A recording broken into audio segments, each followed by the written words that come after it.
Welcome back to the channel, everyone. I'm Anthony with AZ Overland, and today we're going to be mounting new tires and wheels on the 5th Gen 4Runner.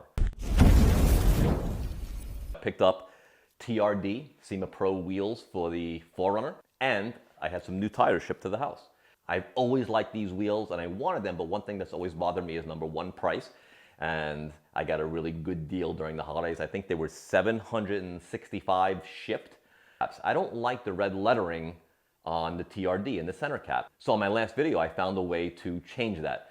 And it was just a cheap, easy fix. I did a video on it, but you can see now that the TRD letters are gray. So that should match better with my vehicle, and I'm really happy with the way they turn out. Regarding the tires, I've been eyeing these for a very long time, but I had some decisions to make, and I'll tell you about those shortly. One of the issues when you order wheels and tires is you need to get them mounted and balanced. I'm trying to become more self-sufficient. I don't like relying on other people and shops to do work for me. So you can probably see behind the wheels and the tires, I went down the rabbit hole and I ordered some tire machines. I do have the machine to mount and dismount, and they have the other machine to balance the tires. This whole journey started with, hey, I wonder if I can mount wheels and tires at home. And then I started looking at options to do manual mounting. And I started adding up the cost on buying the manual mounter, which is really not very expensive, but in order for it to work correctly, it's got to be modified. In order to modify that, I was going to throw $400 to $500 into it and a lot of time. So I took a big step forward and I ordered the automatic machines. They are pneumatic and electrically operated. I'm going to tell you a little bit about the decisions I had to make when it came to the tires, and then I'm going to go ahead and mount and balance these guys up. These tires I think are probably one of the best tires out. I guess it depends on really what your goal is, but these are the Mickey Thompson Baja Boss. I got them in the stock size, the 265/70/17 for the 5th gens. Now, in that size, you only have two choices. You have Load Range XL and you have Load Range E. They do not make a Load Range C, which is really what I wanted ideally for the type of off-roading that I did. I chose the XL. Why did I choose the XL over the Load Range E? I have Load Range E on the 4Runner right now, and I like them. They have been very good tires. They are the Goodyear Wrangler Authorities All-Terrains. I've never had an issue in all the off-roading that I've done. And we're used to doing a lot of most of the off-roading here in Arizona, where you have a lot of rocks and a lot of sharp rocks at that. So I want to try something different. I want to know if the XLs can hold up at least similarly to like a Load Range C. And a lot of people run off-roading Load Range Cs. XL is under Load Range C, so I'm kind of rolling the dice here. Now, I use the 4Runner as a work vehicle, so I do a lot of on-pavement driving as well. I want to see if there's going to be a difference in the weight savings of those wheels and tires. On the tires alone, not choosing the Load Range E and going with the XL, I'm saving 13 pounds. Now, when I take the old wheels and tires off of the 4Runner, I'm going to go ahead and weigh them out. I already know that this combination weighs right around 65 pounds total. So what I'm hoping is that I'm going to be saving quite a bit of weight on each corner, and I want to see if the gas mileage changes. I know I'm not trying to make the 4Runner a fuel-efficient vehicle, because it'll never be, but I want to see if there's any improvement. It's kind of an experiment for me. I also want to see if the XLs can hold up under the off-road conditions that we are used to. So I think they will, but we'll see. I'll always have the spare, and I'll always have tire repair kits ready to roll. So if I'm wrong about that, I'll put a video out and it'll explain I made a mistake. So the question is, and you let me know in the comments if you're running Mickey Thompson Baja Boss or anything similar in less than a Load Range C, and if you've had any luck with it. So let's go ahead and mount the wheels and tires on the new machines. The video is not going to be about how to use these machines. This video is mainly about my new setup, why I chose what I chose, and I'll explain a little bit about the machines as I'm using them.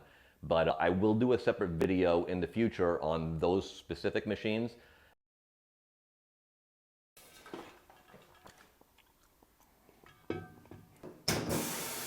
Which will bring in the clamps and then secure the wheel.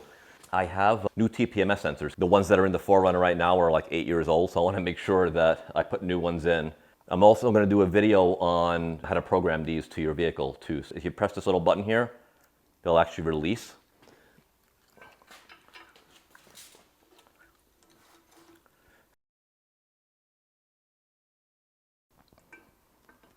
Don't make the same mistake that I did. I did do a wheel recently, and Put the tire on, everything went smoothly. Forgot to put the TPMS sensor back on the valve. Snap it right on. When you're mounting tires, you always have to pay attention to the outside. Sometimes they have a red dot, sometimes they have a yellow dot. You have to understand what those mean. This one has a blue dot. I actually did the blue dot, but I'll tell you more about that a little bit later. This is a tire that has an inside and an outside. And you can see right here it has outside. So you have to make sure when you're doing tires if it's directional or if it has an outside-inside denotation that you do it correctly. All right, so come on in. I want to show you why I do these blue dots. And like I said, this is just me, because these tires don't have the red or the yellow dots, which I'll explain more about later. I think there's a lot of misinformation on YouTube and on the internet in general about those dots.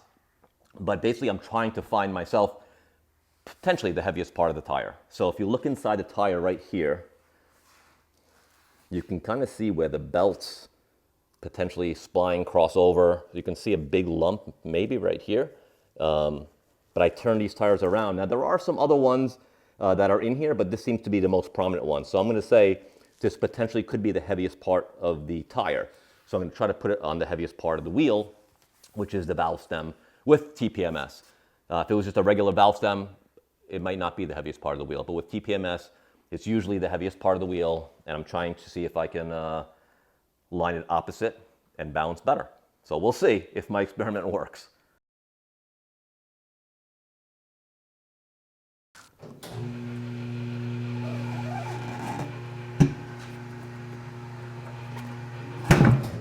All right, so the valve stem, I'm bringing back around.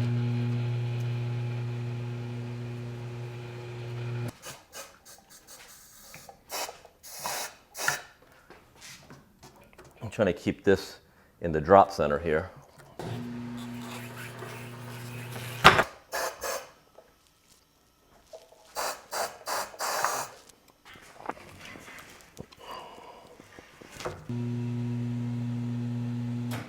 Pop the beads in, let them seat, and then take it up to the correct PSI. So sometimes they make a loud pop.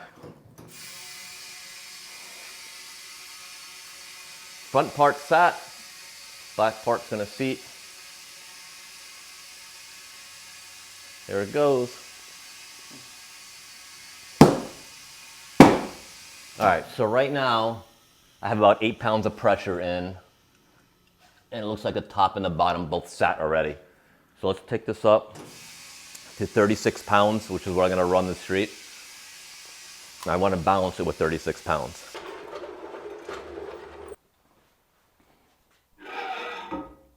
If you're gonna balance Toyota wheels, one of these is usually pretty necessary.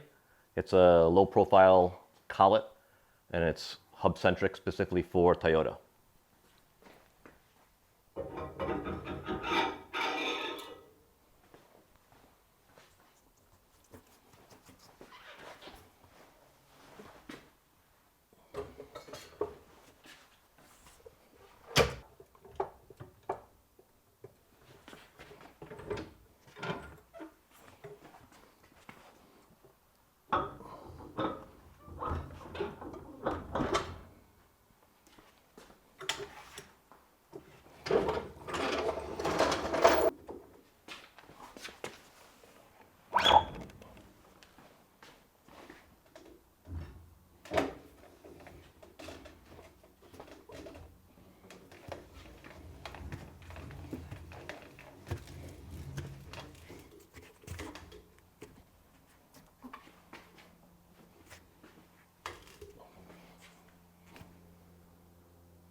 We're going to balance this one on aluminum 2, which are 2 sticky weights on the inside of the wheel. I don't want to put any weights on the outside of the wheel, so just gut it over to that one, and then we'll take some measurements. There's 3 measurements.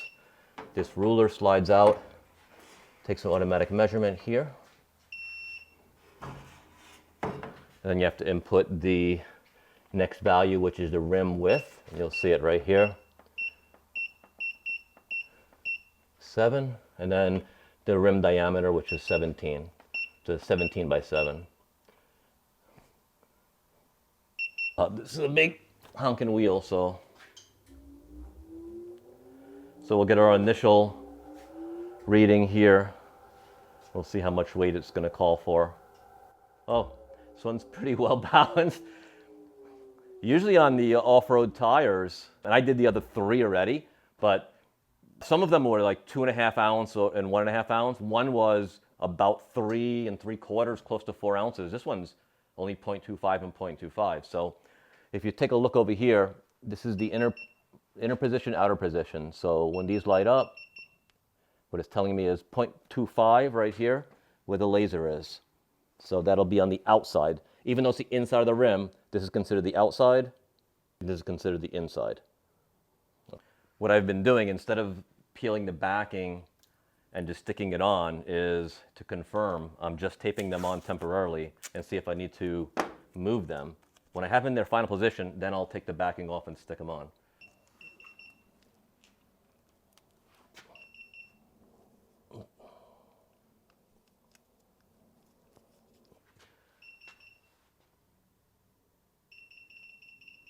Oh, so it's right next to it.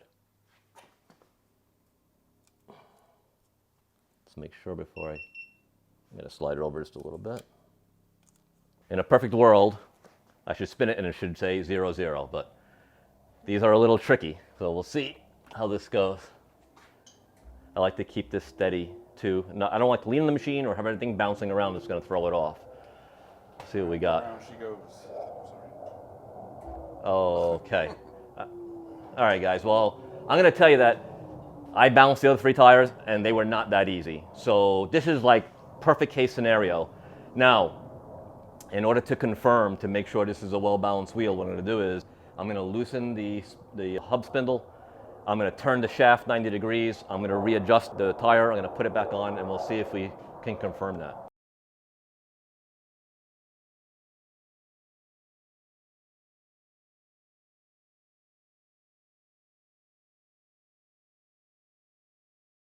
Thanks for watching, everyone. I'm going to be doing several follow-up videos, including how these tires handle in the off-road Arizona desert with sharp rocks, how to clone and program new TPS sensors, taking the 4Runner on the highway at high speeds and see how these wheels truly balanced out, as well as introducing the machines that I used in the video today and how they operate. So stick around, subscribe to the channel, and I will see you guys on the next one.